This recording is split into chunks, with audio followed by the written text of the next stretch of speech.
You are listening to Pivot Parenting, episode 202, Quality Parenting in Spite of Your Human Brain.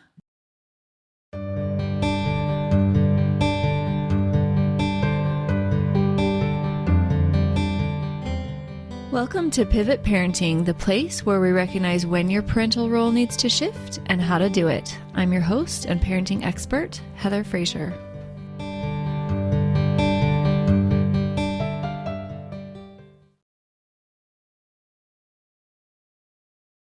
Well, hello. Welcome to today's episode.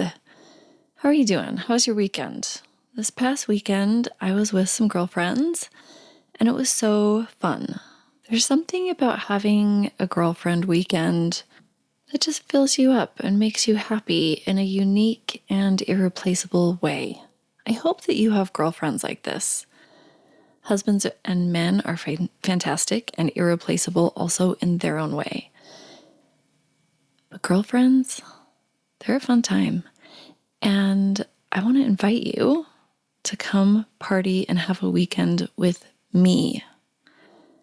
I'm launching my book, How I Fixed My Teen, on March 2nd at Soul Boutique, which is in the Shops at Riverwoods Mall, down in the mouth of Provo Canyon.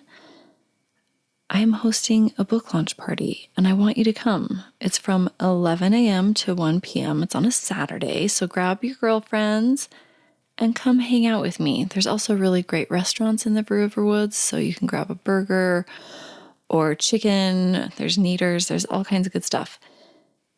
Come party with me. I want to meet you. I want to take some selfies.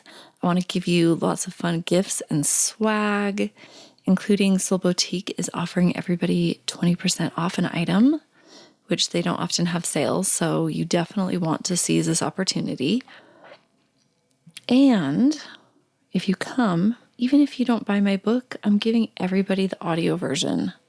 And if you can't come to the party, I will miss you, but I understand that not everyone is close or has that day free. But pre-orders, if you go to heatherfrazier.com and pre-order, you will immediately get sent the audio version. The audio version is done. And so in the confirmation email of buying the book, there is a link to the audio. So you can start listening the minute that you order, which is kind of awesome. So either way, I really want you to come to my party because it would be so fun to meet and chat. But if you can't do that and you still want to grab my book, order on my website. I'm signing them. I'll send you the audio. So much fun because women need other women. We need to relate to one another and connect and share our secrets and be seen in that way. At least I do. And a lot of women that I know do as well.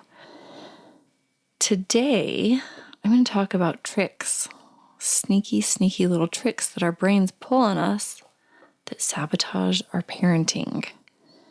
And once you see these things, there's no going back, all for the better of parenting.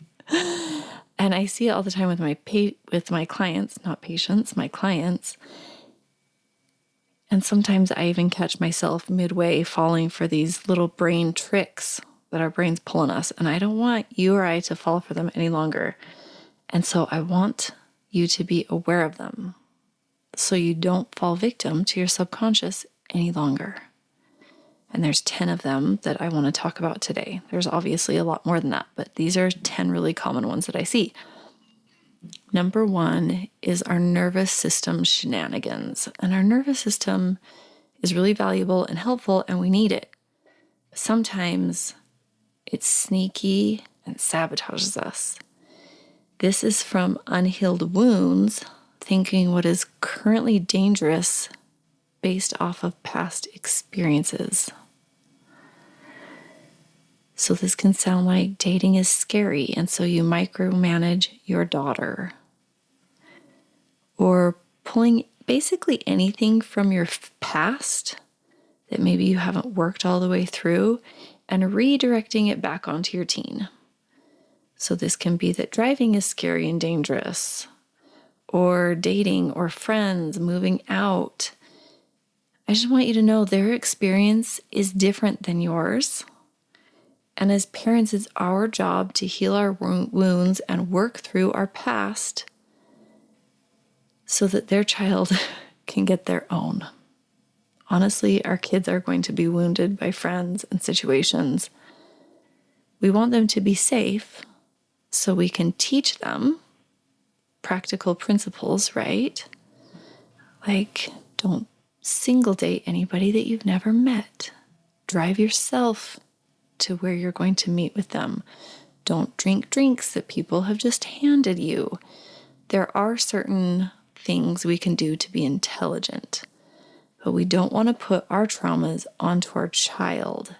We want to be safe, not controlling or paranoid. Number 2, hating any certain group.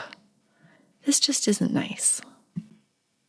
This can sound like not trusting men or not trusting women, religions, institutions, political parties, ages, like hating boomers, for example, or the upcoming generation. All of these types of things. This is still us putting our experiences onto them. And we don't want to do this. We want to give them wisdom, not pass along generational wounds. So we want to teach them helpful things, like you always get to speak up for yourself and speak up for others if you see them being marginalized or mistreated. Teach them helpful lessons that you had to learn, but not the hate or prejudice that you might be prone to because of your experiences. Number 3, fear is your driving emotion. This can sound pretty, just so you know, or helpful or kind or loving. I just want them to have a happy life. I'm just worried about them, their friends, who they're dating. I want to help them, which can kind of stink of they may fail and they can't do it, or they can't do it well, and failure is bad. Nope, none of that's true. She needs to be safe. Yeah, our kids need to be safe, but no, it's not her fault when another human is unkind. They need to learn, know, or change in order to be okay. I'm doing them a favor. The crazy thing is they are teens. They don't typically want to learn according to your syllabus. They have their own. And they're going to see this as meddling and nagging, and it's not going to go well. The tells of fear in our parenting, even if they have on a pretty outfit, is a sense of urgency, unrest, a desire to control the situation or a person in it. We want to make sure that it's warranted. Sometimes it will be, but this is a rare case for most of us. So if your child, let's say, is suicidal, it would make sense to have fear and to take some pretty drastic measures in order to keep them safe. That would be appropriate, right? Or if they are a drug addict, or if you discover that they are talking to a really much older person, we definitely want our fear to kick in, and we want to go into fight, to call the police, to protect them, to do all these different things to get them the help that they need. But again, this is usually the exception to the rule for most of us. Traditionally, if fear is our driving emotion, it's not going to be the most helpful. We want to rather calm ourselves, come back to the situation, and parent from a loving place, not as a most fearful place. Number 4, don't buy into there's only one way this can look lie. Your brain and my brain, they paint beautiful pictures for us to dream about. Typically, this is when they're little babies in our arms. I know that I did this, and we watched them growing up. My oldest was betrothed to this cute boy that was always so sweet. He'd catch her at the bottom of the slide. And I just knew that they were going to be married, and we'd have this video for their wedding reception. Nope. Nope. He's an excellent kid, so fantastic and she's such a great girl, and they weren't meant to be together like my brain wanted them to be. Isn't that wild? We can let our brain paint beautiful pictures for us. And when your teen does otherwise, it is easy to freak out and think that it's all gone down the drain. No. But it much more likely will go down the drain if you approach your teen from this stance of you're doing it the wrong way.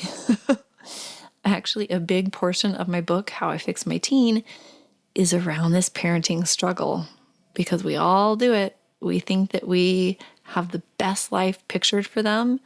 And so it really is upsetting when they don't want to play along according to what we see their life. Weird how that is. Could you imagine us doing that the way that our parents wanted to? Some of us do. And then like in midlife, we're like, screw it. And we totally rearrange our life, potentially our marriage, our religious affiliation, because we chose all of that to live by somebody else's life that they wanted for us, not what we wanted for ourselves. Let's not do that to our kids. It's not nice. Okay, number 5. Our brains think that if it's hard, then something has gone wrong, which makes us freak out, which is usually unhelpful when helping our teens. Let me give you an example. You find a vape pen. Maybe they even get expelled because they caught at school too many times with their vape pen. And you can't get them to stop. It's easy to think that this has gone wrong. So we rush to double down and control, help, lecture. And now we have 2 dysregulated nervous systems, or if there's other parents on the scene, 3 or more dysregulated nervous systems. This is less effective unless the house is actually on fire because of their smoking. It doesn't mean you have to like it, that they're smoking, that they got expelled, that they're going to do it anyway. But what if we just called it a plot twist instead of a disaster? Maybe they needed to get expelled to get the help that they need to be the adult that they're meant to become. Maybe getting expelled is going to help them find better friends, learn the hard way, all the things that are really, really valuable. Plot twist. It's one of my favorite things when I could otherwise assume that they've gone south. Maybe not. Maybe it's just a plot twist and it was always meant to be there, and it means that things are going to shift.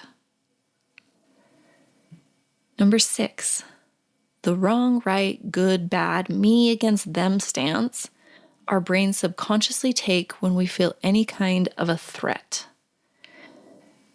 This is typical. Our kids, quote unquote, attack us. They say mean things. They're storming around. But let me tell you what, families are always meant to be on the same team. When we pit ourselves against our spouse or our teen, everyone loses because they're a family member. So even if we win and they lose, they're part of us, so we still lose. Or vice versa. If we yield and they win, they're not learning the lessons that they need to. We want to be on the same team. It's important to calm down, zoom out, and play on the same side. If you want more on this, I did an entire podcast called On the Same Team. But this doesn't mean that your kid does what they want and there aren't any rules. I'm not saying to be a permissive parent at all. It means that you aren't keeping score or trying to defeat anyone. There's no ego involved. You're pulling for their future, even if they can't see it in the moment. Definitely set rules and follow through when they are broken. Talk to your spouse or ex and try to work out a middle ground so that everybody can be relatively on the same page. Sometimes with my clients, I will meet with both partners to help them come up with their rules and the consequences when parents kind of fight about these types of things. I'm a pretty amazing coach, just so you know. Okay, number 7. This is a cousin to step 6. It's all or nothing, black or white thinking. Their friends are bad. Their future is ruined. If they get into this certain college, then they've made it. If they get married in the temple, they'll live happily ever after. Okay, funny story. I'm going to go a little Mormon on you here. So in a congregation, the leader of the congregation is called a bishop. And we were living in Michigan at the time, and we were getting ready to move to Utah. And I had, I think, 2 or 3 kids at the time. And the bishop's wife said to me, "Oh, aren't you so excited to raise your kids in Utah where they won't do any drugs and they won't get into any trouble and they'll just like be good little Mormon kids," essentially is what she was saying. She didn't word it exactly like that.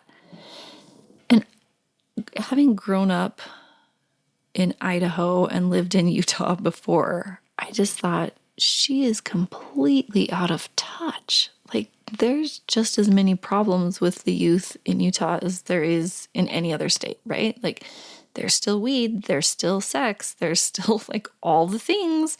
If people want to do it, they're going to do it there just as much as they will here in Michigan. But her kids were a little bit older than mine, and she was maybe having a hard time with them. And I think that she just really thought in a very black and white way that if you lived in a certain good place, that there wouldn't be temptations for your kids. And that just was wild to me. We definitely I'm not going to say never because that's black and white thinking. Very seldom is something all or nothing of any one thing, especially when it comes to people, because we're so multifaceted. Our brains like to think this because it's easy, it's lazy. But the truth is, very little is all or nothing. And our kids' futures are shaped by so many little things that we can't say one certain thing shapes everything. That's just not true. But we fall victim to this because it's easy up front, yet it causes problems down the road when we make these lump assumptions because they just don't typically fit in the nuance of circumstances. So I invite you to prepay and get the hard stuff done up front with less collateral damage. See the nuance, don't label things. A good example of this is if my son doesn't go on a mission or get into his top college because of his girlfriend's bad influence, he'll go down a path of self-destruction, never have the full life he was meant for. And then we show up kind of weird to our son and to his girlfriend, and not in a helpful way. See how it's either one option or the other? Again, that's rarely the case. But when parents buy into that all or nothing black or white, they get passive aggressive, weird, controlling. They drive their kid farther from them, which is not what is most helpful or positively influential for the parent. Have educated conversations, which, by the way, would be the parents mainly asking good questions and listening. Know your child and what they want, value, fear, hope for, the nuance. See all their multifacets. It's a beautiful thing, I promise. It's not scary. Number 8, the poor me, poor them approach. This is really easy when there's been some kind of diagnosis or trauma. So ADD, OCD, anxiety, learning disorders, physical illness, or something really bad happening. It's easy to believe that unexpected and unwanted turns of events are tragic, and they definitely can be. It's okay to feel bad, mad, sad, any of those things, disappointed, brokenhearted. We definitely want to mourn the loss of an unmet expectation. And I see a lot of parents who think that they don't have a right to feel bad or be upset about something. And we absolutely do. But we need to move through that and then let it go and show our kids how to do that. Because playing the victim to life is generally more disabling than the diagnosis or the trauma itself. If we don't mourn and then evolve, we are stuck. And we don't want us or our kids stuck, victim to something that they can't change. We want our kids to be strong and believe in themselves. We have to show them how this looks. Sure, you have dyslexia. Okay, now what? One of my favorite quotes was from Elizabeth Smart's mom. Elizabeth Smart was kidnapped in the 90s when she was only 14, and she was rescued from 9 months of being held, sexually abused, and so much more. And one of the first things her mom told her, I'm going to kind of paraphrase this quote, but I'm reading it from Elizabeth Smart's memoir, says, Elizabeth, this is her mom speaking to her, what this man has done is terrible. There aren't any words that are strong enough to describe how wicked and evil he is. He has taken 9 months of your life that you will never get back again. But the best punishment you could ever give him is to be happy, to move forward with your life, to do exactly what you want. Because yes, this will probably go to trial and some kind of sentencing will be given to him and that wicked woman. But even if that's true, you may never feel like justice has been served or that true restitution has been made.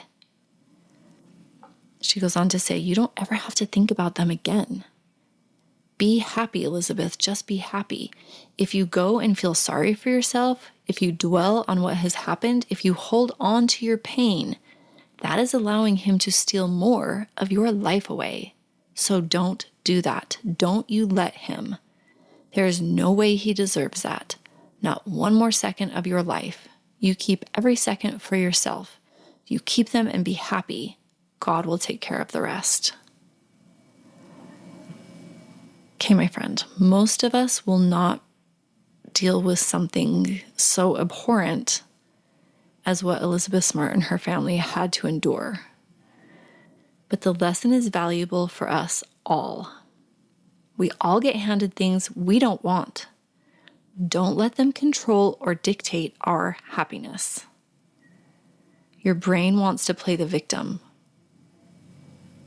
The label victim is helpful when something has gone wrong and we are healing. It is not a place to live. It is something we are moving through. We want to be on the other side of mourning that loss.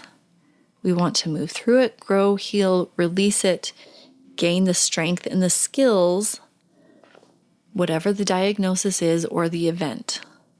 We want to be on the other side of that. We do not want to stay in victimhood, I promise. Okay, number 9. Fix-it approach to everything. Somehow we moms think that it's our job to problem solve for everyone, everything. This isn't good for our kids because number 1, either they don't want it, or number 2, they want it, but it's robbing them of gaining their own strength.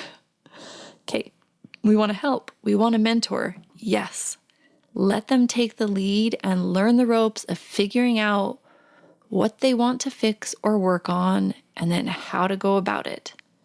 Remember, failure is best learned how to navigate in the safety of your home. Don't prevent them failing. Teach them how to do it with all the integrity and love that you can model for them. Grades, relationships, jobs, team drama. Don't be calling the coach or other moms. Let them learn. We only want to interfere when absolutely necessary. And again, those exceptions are pretty few and far between. Last but not least, my dear, dear friend, beating yourself up. Our brains think this is really important. This is also a big chunk of what I talk about in How I Fixed My Teen. Your brain thinks that if it makes you feel awful enough, you won't want to do that stupid thing again. Have you ever thought that it's important and necessary to punish yourself mentally, beat yourself up in order to be a better parent? This is a lie. It makes you a worse parent when you beat yourself up. It just kills your bandwidth to be kind and patient and intelligent. It drives the emotional parenting in bad ways. Parents become passive-aggressive, straight-up aggressive, or completely withdrawn. Those aren't the best responses, and it's because we think we suck. How about if it's okay to be human? I know that I'm trying my best, and sometimes that's great, and sometimes I've still got a way to go. And it's all okay because I'm human. How does that feel if you really embrace that? And then how do you think you show up to your kids and everybody else in your life with that feeling instead of the I suck feeling? Go with that and parent better, my friend. This is what I have for you today. I really want you to come to the launch party March 2nd at Soul Boutique. You can get all the details if you're on my email list or follow me on social media. I really hope to see you there. I want to sign your book. I want to give you a hug. I want to take a selfie. I want to do all the things because it would be so much fun. We'll see you then. Heather is the one, an expert in the field. She knows her parenting stuff, including how confusing it can be. You've tried it all, and it's a lost cause. Crying in the closet 'cause you